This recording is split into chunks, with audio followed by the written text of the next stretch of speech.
Imagine that you had a map of all the books that there are in the West. I'll just stick with the West for now because that makes things easier. You have a map of all the books that there are in the West, and you could map out the relationship between every book and every other book, the dependencies.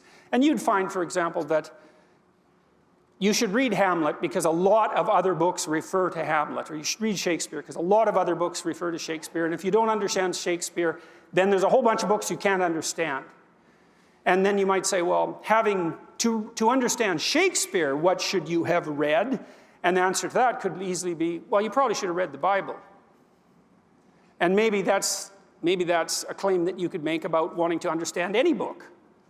Because if you mapped out the relationships between all the books that there are, you'd find that the most fundamental book is the biblical library.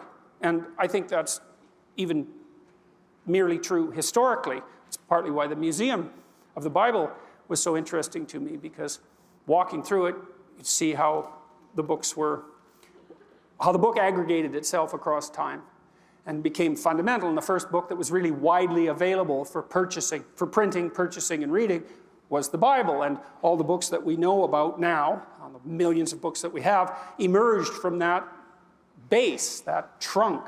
And they're all related to that. And it's certainly possible that without an understanding of that fundamental book, you can't understand all the other books.